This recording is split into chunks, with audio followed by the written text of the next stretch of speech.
মাস্টারমশাই তিনি এসে ঠাকুরকে মাঝে মাঝেই বলতেন, আগে বেরিয়ে পড়ি, চলে যাই। কিছুতেই ছাড়ছেন না ঠাকুর, না তোমার দ্বারা হবে না, তুমি গিয়ে সংসারে থাকো। মাস্টারমশাইকে তিনি ত্যাগ করতে দিলেন না। আবার স্বামী বিবেকানন্দের একটা সম্বন্ধ এসেছে, তখনকার দিনে বড় লোকেরা তারা খুব বুদ্ধিমান ছেলেটেলেদেরকে লন্ডনে পাঠিয়ে দিত, দিয়ে ওকালতি পড়িয়ে ব্যারিস্টার করে নিয়ে এসে মেয়ের সঙ্গে বিয়ে, প্রথমে আগে বিয়ে দিত, তারপরে পাঠাতো, দিয়ে তারপরে সে ব্যারিস্টার হতো। এখন স্বামী বিবেকানন্দের ওই রকম একটা সম্বন্ধ এসেছে শুনে ঠাকুর শ্রীরামকৃষ্ণদেব ছুটে ছুটে মা কালীর কাছে গিয়ে বলছেন, মা ওকে বাঁধিস নি, ওকে বাঁধলে কাজ কাকে নিয়ে করব। তো এই যে ব্যাপারটা হচ্ছে ওই রকম, সংসারটা একদম অন্য রকমের। সংসার ত্যাগ করার যে ভাবনাটা আসে একদম অন্য। সন্ন্যাসী হয় পূর্বজন্মের কর্মফলে, কিন্তু হবার পর ভুলে যায়, গিয়ে নানান রকমের ভোগের মধ্যে ঢুকে পড়ে। আমাকে এরকম করতে হবে, এইটা খাবো ওইটা খাবো না। বিশেষ করে যারা এদেশের লোক, এদেশে এসেই শুনলাম ভেগান ভেগান মানে আগে গিয়ে আমাদের দেশে যা দেয় তাই খায়, এখন মুড়ি চানাচুর আর কি জন্য তেলে ভাজা, তারপরে শুনলাম নাকি ওদের বেশি খেতে নেই, এত খাওয়া যাওয়া হয়ে গেছে আর কি করা। তাই না, এদেশে এসেই শুনছি সবসময় পেছন দিকে লেখাটা পড়ে, আমিও এখন আজকাল পড়ি যে কত আমাদের দেশে পেছন দিকে লেখা থাকে কি আমি জানি না, থাকলেও কে দেখছে, খেয়ে দিলাম। এখন এই যে জিনিসগুলো এরা এত বেশি বডি কনসিয়াস ইত্যাদি ইত্যাদি হওয়ার পরেও নানান রকম এরকম করতে থাকে, সংসারে এসব করবে না। তারপরে পূর্ব যে বংশের তার সম্পর্কে বলা, আমার এই ছিল ওই ছিল, আমার বাবা কাকা এনা তেনা, এই জায়গায় পড়েছি ওই জায়গায়, একেবারে বলবে না, কখনো বলবে না, কেন উই হ্যাভ বার্নড ইট। কখনো জিজ্ঞেসও করতে নেই সন্ন্যাসীদের। সন্ন্যাসীদের একমাত্র পরিচয় হচ্ছে গুরু। সেই জন্য যখনই সন্ন্যাসীর পরিচয় বলতে হয় গুরু কি নাম, কেননা গুরু পরম্পরাটা দেখতে হয়, গুরু কে ছিলেন, তাঁর গুরু কে ছিলেন, তাই গুরু পরম্পরাটা বুঝতে হয়। আমাদের কিন্তু বাবা মা না, ওই গুরু।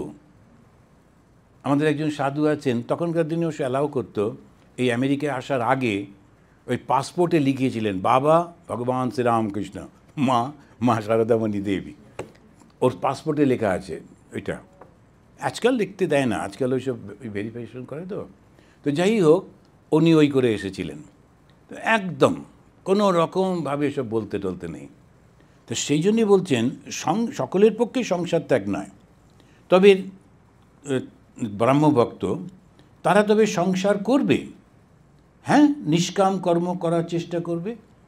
যারা সংসার করছে তাদেরকে ঠাকুর বলছেন, হাতে তেল মেখে কাঁঠাল ভাঙতে হয়। বড় মানুষের বাড়ির দাসী সব কর্ম করে, কিন্তু দেশে মন পড়ে থাকে, এরই নাম নিষ্কাম কর্ম। মানে একটা ছোট্ট কথার মধ্যে দিয়ে সুন্দর বলে দিলেন, সমস্ত কাজ করছে কিন্তু ও জানে এটা আমার কাজ না, সব কিছু করছে কিন্তু ও জানে যে এটা আসলে আমার নয়। তো বড় মানুষে দাসীর মতো করতে হয়। হাতে তেল মেখে কাঁঠাল ভাঙতে হয়। যারা কাঁঠাল ভেঙেছে, জ্যাকফ্রুট, ওরা যখন ওইটা ভাঙে একটা জুস বেরোয় এবং সেটা এত স্টিকি, আগে থেকে যদি আমরা হাতে তেল বা কোনো লুব্রিকেশন না লাগাই তো খুব অসুবিধে একদম।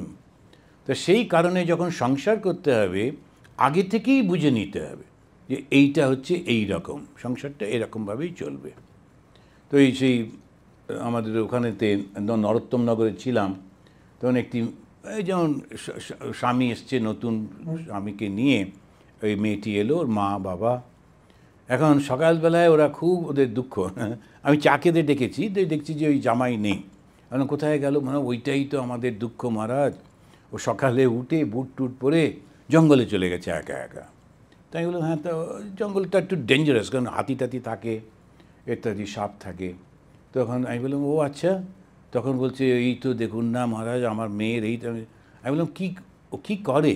বলছে আর্মিতে কাজ করে, ও লেফটেন্যান্ট না কি একজন, একটা খুব ইয়াং অফিসার, তো লেফটেন্যান্ট। আমি বললাম যে বিয়ের আগে জানতে না ও আর্মিতে কাজ করে? তো বলছে, হ্যাঁ জানতাম।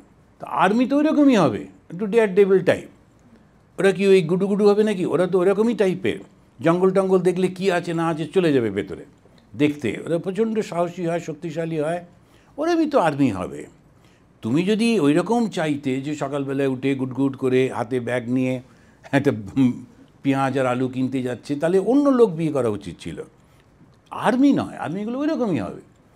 এইটা মাথায় রাখুন, এলে খুব ভুল হয়ে যাবে। সারা জীবন মনে হবে ওর স্বামী বাড়িতে থাকে, আমার স্বামী কেন থাকে না, ওরকম না, আমার স্বামী এরকমই। তা না হলে এইটা হচ্ছে প্রথম ডিসিশনটা নেবার আগে ঠিক করে নিতে হয়, তারপরে ওইভাবে জীবন চলতে হয়। আমাদের যেমন সাধু জীবনে কে দেখবে, এসে দেখলো না দেখলো তার কী করা, নিজেই গুটগুট করে একটু জল খেতে হয়, ওষুধ খেতে হয়, কী করা যাবে, কোনো উপায় নেই। এখন যে ডিসিশনটা নিতে হবে সেটা আগে ভেবে চিন্তে নিতে হবে, নেবার পর কিন্তু ওটার উপরে স্টিক করে থাকতে হবে। তো সেই জন্যই উনি বলছেন যে সংসার যখন করবে না, নিষ্কামভাবে করো। কেন? সংসারে দুঃখ আসবেই আসবে। সংসারে দুঃখ হবে না কখনো হয়? সবসময় একটা সমস্যা আসতেই থাকে। কেমন করে বেঁচে থাকবো? এটা দুদিনের, চলে যাবে, আচ্ছা এটা হয়ে গেছে, ঠিক আছে, নেক্সট দেখা যাচ্ছে পরে কি হয়। এইরকমভাবে যখন মনটা থাকে, সন্ন্যাসী বাইরের ত্যাগ আর মনের ত্যাগ দুটোই করবে। আর গৃহী তারা বাইরে ত্যাগ করবে না, কিন্তু মনে মনে জড়িয়ে পড়বে না, মনে মনে ত্যাগটাই থাকে। আমি অনেককে দেখেছি আমাদের এই গৃহস্থদের মধ্যে, খুব সুন্দর সুন্দর জীবন, ওই ছেলে মেয়ে বড় হয়ে গেছে, বিয়ে দিয়ে দিয়েছেন, খুব আনন্দে আছেন। এবারে যে ওই নাতি নাতি করে করে পাগল হচ্ছেন এরকম না, আচ্ছা ঠিক আছে, এবার তো ওরা বড় হয়েছে, এবার ওর ছেলে মেয়েকে ওরা দেখবে, আমি আমার ছেলে মেয়েকে দেখেছি, এবার ওর ছেলে মেয়েকে এলো, বাচ্চাদের তো সবাই ভালো লাগে, একটু আদর টাদর করলো, ব্যাস হয়ে গেল, জড়িয়ে পড়ে না। ওরা তীর্থে যায়, বই পড়ে। আমি একজনকে দেখেছি, আমাদের একজন সাধুর বাবা মা, একজনকে, বাপরে, দেখলে অবাক হয়ে যেতে হয়, কি স্ট্রিক্ট রুটিন।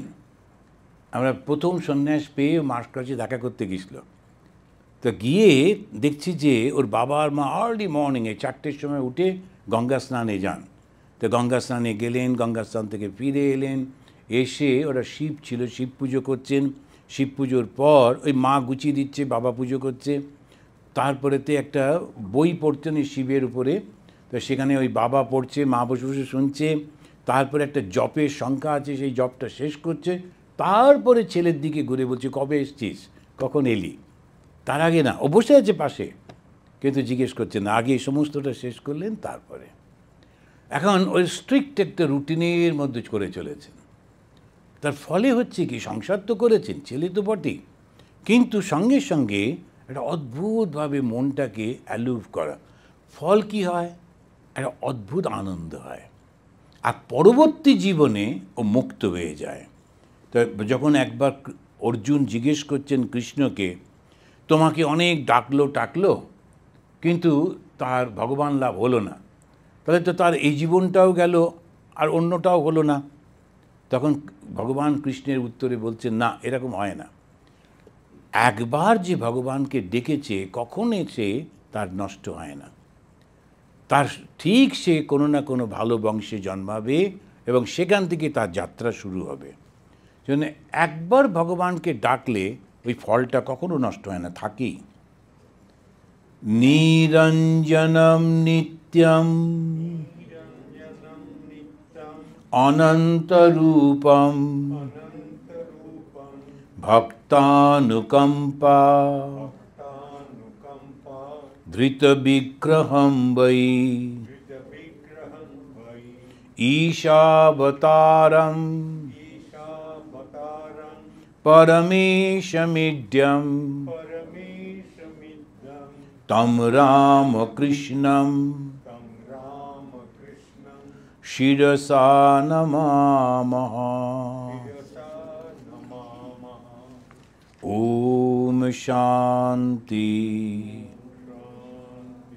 শান্তি শান্তি।